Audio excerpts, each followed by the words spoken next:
What's going on, y'all? This is John Alsace with the Face Mask Podcast, and today I wanted to do a backfield breakdown on the Los Angeles Rams. Now, they're kind of an interesting team because their two running backs that they have headlining this group are pretty young, 22 and 23 years old. Now, Cam Akers came into the 2020 season with the expectation of being the Rams' RB1, and he largely disappointed through 12 weeks. After being selected with the 52nd pick, he was the RB62 through that span, as injuries and backfield competition prevented him from seeing more than 10 touches in the game in all but one contest before week 13. Through the first half of the season, Darrell Henderson dominated the backfield in touches, and he was making the most out of his opportunities. He had 3 18-point half PPR games in the first 4 in which he was a starter, and he was the RB17 in weeks 1 through 8 before the week 9 bye. However, his success came to a rather screeching halt following the Rams' week 9 bye, as Henderson limped to the rushing lines of 7 carries for 28 yards and 1 touchdown.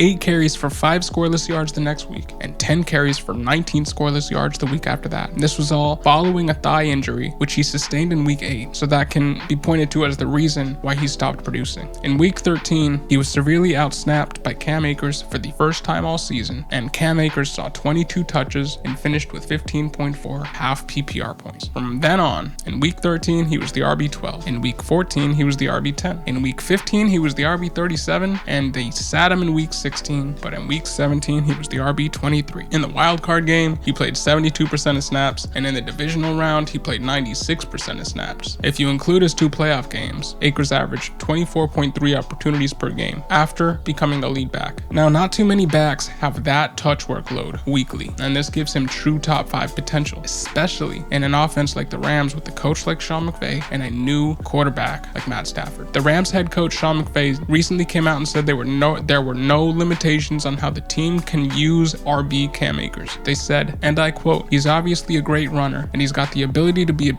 great pass catcher coming out from the backfield, and we can displace him, put him in the slot or the outside receiver location." That's great news, because as we know, any running back with pass catching upside has RB1 potential. Meanwhile, the forgotten man in this backfield, Darrell Henderson, would absorb most, if not all, of Akers' workload should he miss time in 2021, and he should be one of the better handcuffs to own in fantasy, as he's not much older than Cam Akers, having been drafted in the 3rd round in 2019. He's only 23, and Henderson still flashed his expected big playability as both a runner and a receiver last season. Now imagine what these two can do together. They could really be an exciting thunder lightning type backfield. At the very least, I see Henderson in redraft leagues having a Tony Pollard level of upside and being an intriguing hold in dynasty leagues due to the fact that he's the direct handcuff for a back that's never done it for a full season and dealt with injury issues himself in his rookie season. Now, the rest of the backfield, it's kind of a bunch of nobodies, no disrespect. The rest of the backfield, you got Xavier Jones, Raymond Calais, and Jake Funk. So I believe that's even more of a vote of confidence in the RB1 and the RB2 in this offense. They have no real third option. They let Malcolm Brown walk in the offseason. So I would buy both of these guys if you can. Akers has an underdog ADP of 10th overall, and I'm buying that. At the turn of best balls, I'm buying Cam Akers. At the turn of redrafts and keeper leagues, I'm buying Cam Akers at the turn in the 1st round. In Dynasty, his price might be a little bit too high to buy right now, but Henderson's isn't. So I would absolutely go and get Henderson in your Dynasty league from an owner that's not as smart as you and reap the benefits. It doesn't matter if you're a contender or in a rebuild. I believe Henderson can add value to your Dynasty team. And again, in every format, I draft him like you draft Tony Pollard. He's a league winner if Akers goes down. So what do you guys think? Do you guys think I'm too high on Cam Akers? Do you guys think I'm too low on Darrell Henderson? Do you guys think I'm too high on Darrell Henderson and don't think he's all that great of a handcuff? Put your thoughts in the comment section below. Thank you for listening. This is the Face Mask Podcast. Have a great day.